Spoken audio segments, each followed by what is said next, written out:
शंकर का एक अवतार श्री हनुमान जी महाराज है।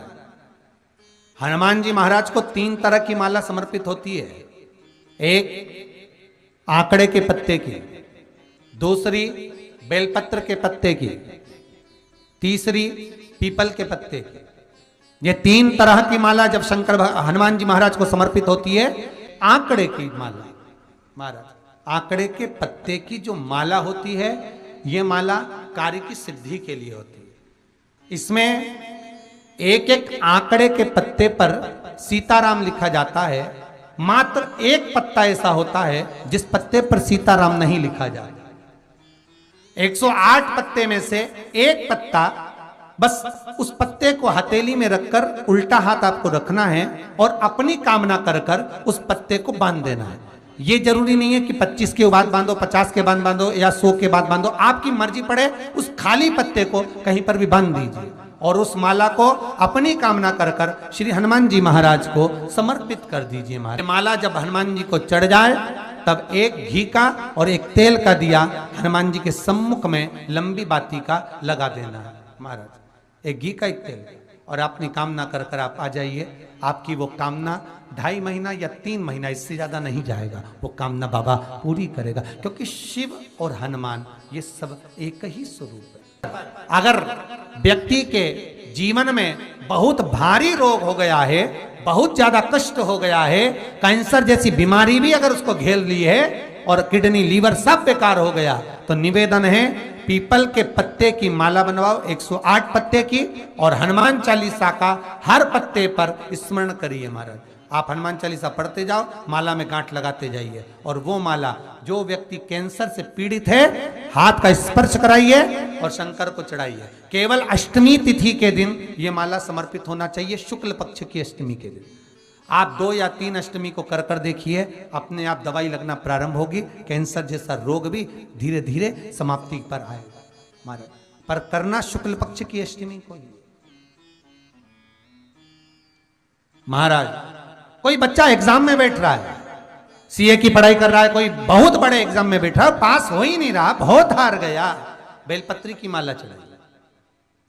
पर बेलपत्र की जो माला है वो केवल प्रदोष पर चढ़ती है। श्री हनुमान जी महाराज आप बेलपत्र की माला चढ़ाओ, 108 बेलपत्र आप श्री शिवाय नमस्तुभ्यम मंत्र का जाप कर कर गांठ लगाकर भगवान श्री हनुमान जी महाराज के सामने पहुंचकर माला को सीधी रखकर, जो व्यक्ति एग्जाम में बैठ रहा है, नौकरी के लिए, अन्य पढ़ाई के लिए, अगर कंपटीशन एग्जाम में भी बैठ रहा है, तो माला को हनुमान जी महाराज, और हनुमान जी कौन से होना चाहिए? पूर्वमुखी। हनुमान दक्षिण मुखी नहीं चाहिए, पूर्व में जिन हनुमान जी का मुख हो वो माला ऐसी समर्पित कर कर हनुमान चालीसा का पाठ कर कर 3 बार स्मरण कर कर माला श्री हनुमान जी को पहना दीजिए। ऐसा कोई एग्जाम नहीं जिसमें से आप निकल ना पाए महाराज, पर करना आपको पड़ेगा। प्रदोष का दिन होना चाहिए, प्रदोष के दिन भगवान, और प्रयास जहां तक हो सके प्रदोष काल में अगर चढ़ाएंगे तो ज्यादा फलदायी रहेगा। प्रदोष काल मेरी माताएं, मेरे भाई, बहुत सालासर धाम से बहुत कुछ सीखना चाहिए हमें। सालासर धाम से हम जब यहां से जाएं तो ये सीख कर जाएं कि यहां केवल बालाजी आराम से आनंद से बैठे हुए हैं। आप झोली पसार कर मेरे बालाजी सरकार को प्रणाम करते हो, ना कोई बेल ना कोई भभूति, यहाँ तो केवल बालाजी का दर्शन ही काफ़ी है। केवल नैन मिलते हैं मेरे बालाजी से और वो झोली भरकर भेज देता है। क्या है? केवल बालाजी सरकार,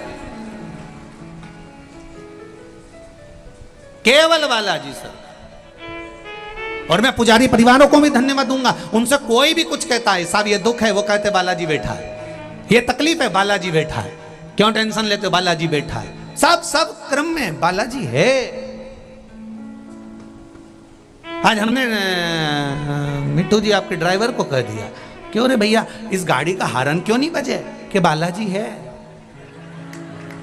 हमने पूछो उनसे, बोला हमने कही गाड़ी का हॉर्न क्यों नहीं बजे, कि वो बाढ़ आ गई थी तो उसमें गाड़ी चली गई थी तो वो हॉर्न बंद हो गया गुरुजी। हमने कहा ठीक है, तो ये जनता हटती नहीं है, गुरुजी तुम देखो तो सही। और उसने वास्तव में कहीं हॉर्न वारन कहीं नहीं बजाया कि बालाजी का नाम लूँ, अभी देखो सब हटे, और नहीं बजाया, पट्टे नहीं बजाया, और के बालाजी है, उतनी देर में तो बाई हट गई, वो निकाल के ले गया। तो विश्वास होना चाहिए इतना प्रबल कि मेरा शंभू, मेरा शंकर, मेरा ठाकुर, मेरा राम, मेरा कृष्ण, मान मेरा बालाजी सरकार बैठा है। हनुमान का अवतार कौन सा है? शंकर जी का 11वां अवतार। बालाजी सरकार जो है मेरे शिव के 11वां अवतार है, मेरे शंकर के।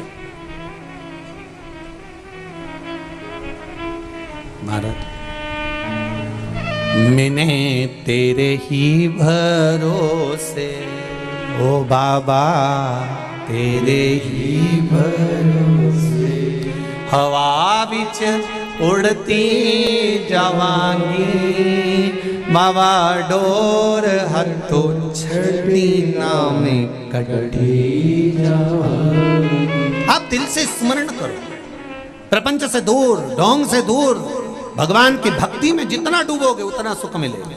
सारी समस्या का हल एक लोटा जल। हम भगवान शंकर के मंदिर क्यों जाएं?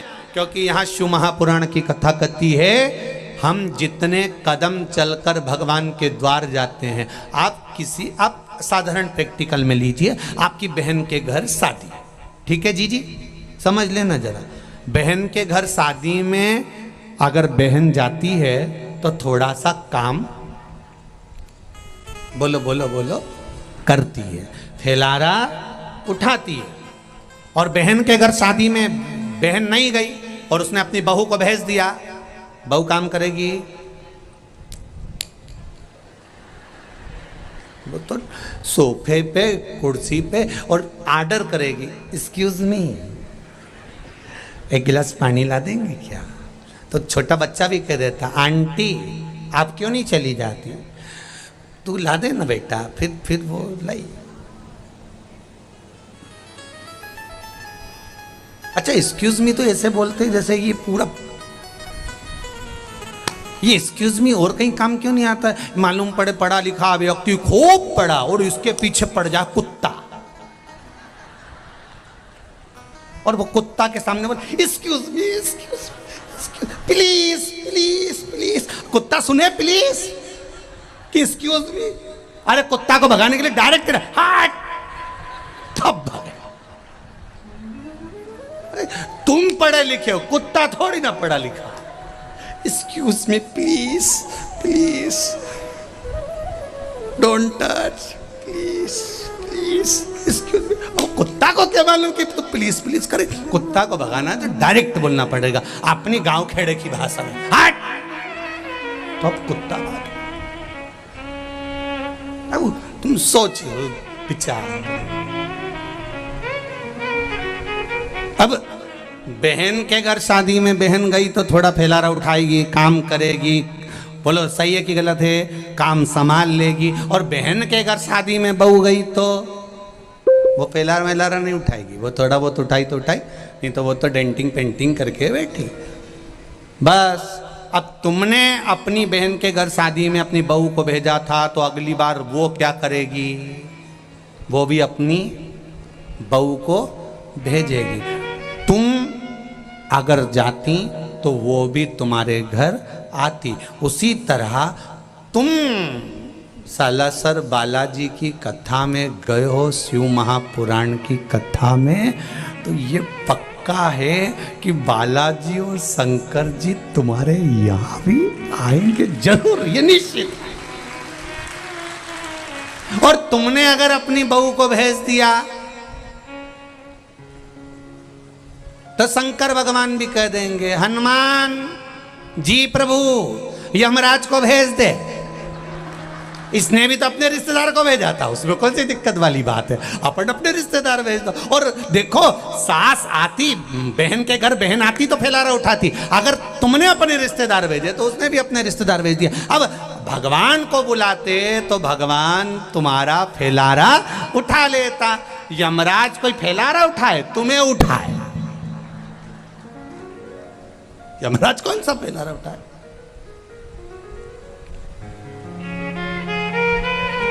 पाड़े की पूंछ से बांधेगा,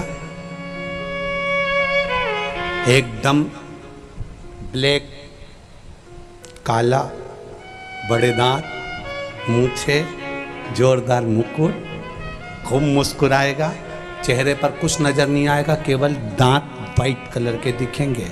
यमराज इतना सुंदर है, एकदम ब्लैक ब्यूटी, इसके सिवा कुछ, इतना सुंदर, और पाड़ा भी काला। बहुत समझने वाली बात है, बहुत समझने वाली बात। पहले गौ माता की पूजन होती थी, गाय की सेवा होती थी, लोग गाय को पालते थे। आज के ज़माने में लोगों ने गाय पालना बंद कर दिया, भैंस रखना चालू करा। हमने एक दो लोगों से पूछा, क्यों रे तुमने गाय क्यों कम कर दी? कि दूध पतला देती है, भैंस झाड़ा देती है। अच्छा, गाय दूध कम देती है, भैंस अरे बोलो जम के ज़्यादा देती है। तो अब तुम एक प्रैक्टिकल करके देखो, गाय का छोरा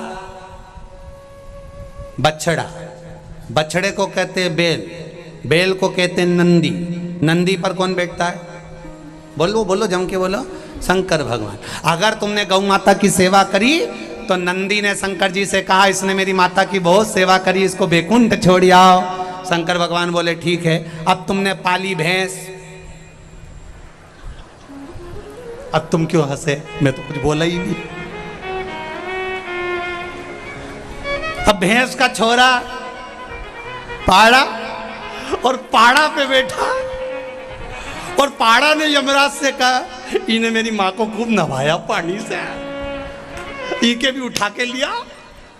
यमराज के तू चिंता मत कर, इनको लेने में ही जाऊंगा। इन्हें खूब भैंस की सेवा करी, और खूब बढ़िया जोरदार बांग बुंदा के, और पाड़ा की पूछड़ी से, और दोस्ता रह गया। और ये रोती रही, मैंने नीले कलर की साड़ी नहीं पहनी, खूब रोई, मैं कहीं करूं।